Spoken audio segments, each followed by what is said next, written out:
Jean-Luc Roy, on vient tout juste de démonter la légende d'Omanac. Comment ça s'est passé ici? Très bien, très bien. Ça s'est très bien passé avec l'exposition La légende d'Omanak. Mais comme à chaque 3-4 mois, à chaque période de 3-4 mois, nous, on change d'exposition, on fait place à de nouveaux artistes. Puis le montage de la présente exposition s'est très, très bien déroulé. En fait, on a dû devancer un petit peu l'horaire. Les artistes ont dû se pointer ici un petit peu plus tôt pour commencer à monter en raison des conditions climatiques qu'ils nous annonçaient, là, tempête, etc. Notre printemps. Ouais, notre fameux printemps, semble-t-il, qui est arrivé, mais en tout cas, on le cherche encore.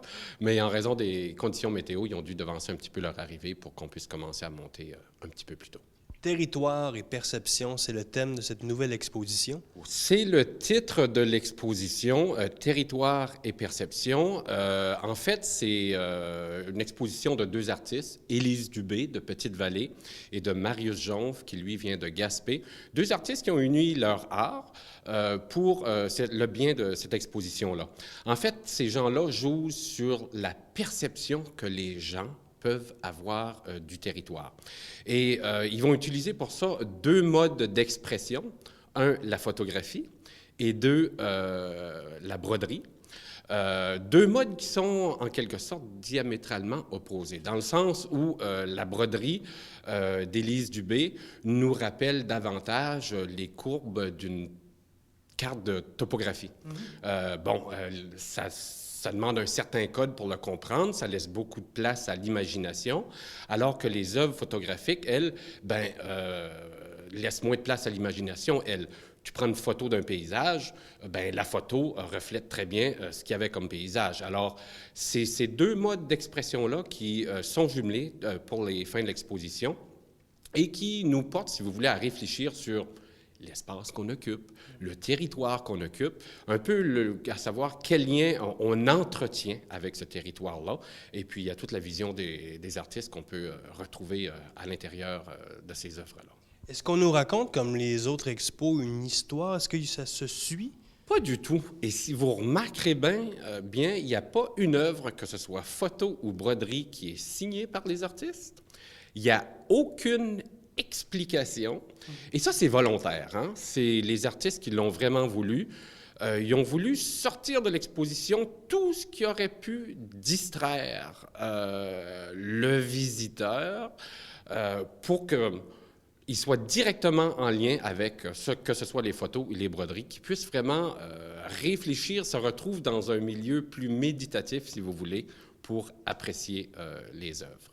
Et on le voit clairement, là, on va dans les couleurs, on va on a de tout, là. Je vois des œufs d'oiseaux là, je vois des arbres derrière. Il n'y a pas de thème non plus, c'est vraiment la nature et l'humain. Ouais, c'est vraiment l'espace. Et ça s'arrête pratiquement là. On joue sur l'espace, sur ce thème-là, le territoire. Mais il y a quand même des œuvres, je vous ferai remarquer que les photos sont d'une extrême beauté. Et il n'y a aucune de ces photos-là qui sont retouchées par Photoshop ou autre outil, ou autre outil pour un peu fausser la réalité. Et au niveau des broderies, il y a certaines toiles qui font drôlement penser, je pense à celle derrière vous, là, qui fait drôlement penser à des broderies amérindiennes qui sont faites habituellement avec des épines de porc-épic. Alors, c'est à s'y méprendre, c'est trompeur. Alors, ça incite encore le visiteur à se questionner par rapport aux pièces qu'on a dans l'exposition. Donc, on peut venir voir cette exposition-là. Comment on choisit? Je me posais la question justement. Le Musée acadien du Québec à Bonaventure, on passe beaucoup d'artistes d'exposition. Mettons, depuis le début, par année, on parle de quelques-unes temporaires. 4 expositions par année. 4, une par saison. Comment on les choisit, ces artistes-là? Comment on les choisit? On les choisit en comité, en fait.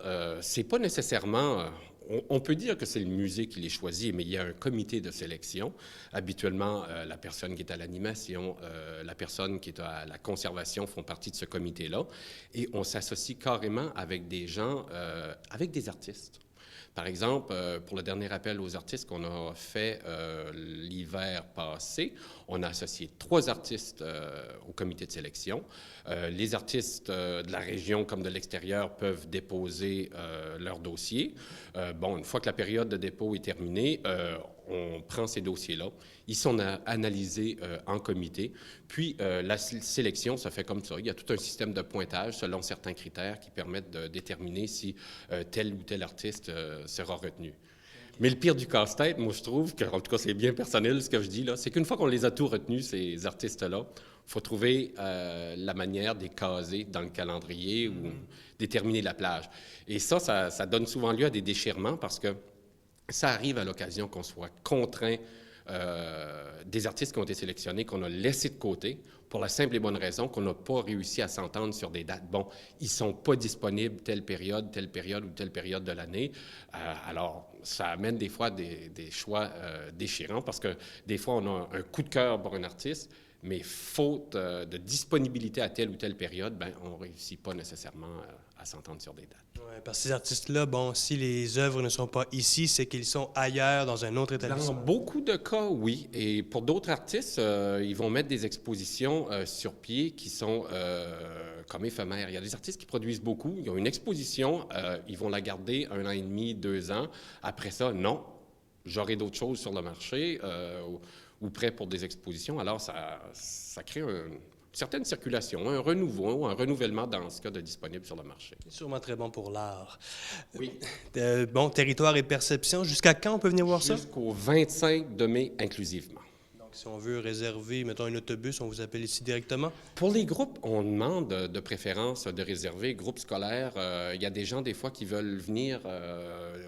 Par exemple, il y a quelques années de cela, il y avait des groupes de femmes qui venaient en groupe. C'est préférable de réserver pour la simple et bonne raison que s'ils veulent un peu d'interprétation, ben ça nous permet de prévoir le personnel en conséquence. Et je vous ferai remarquer que, je vous disais tout à l'heure que c'était une exposition qui porte à méditer. La dernière exposition qu'on a eue, La légende d'Omanac, il y a un groupe de la Baie des Chaleurs qui fait de la méditation. Ils ont loué la salle d'exposition un samedi après-midi pour se prêter à une activité comme ça de méditation. C'était une exposition qui se prêtait très bien à ça. Et le groupe a assez aimé ça, qui parle de revenir pour la présente exposition. Alors, s'il y en a qui veulent s'initier à la méditation en même temps qu'ils pourraient profiter de l'exposition, ben c'est peut-être une belle opportunité de le faire. Une nouvelle avenue, ça, pour le Musée acadien, qui sait? Ah, on ne sait jamais. Jean-Luc, merci beaucoup. Ça me fait plaisir.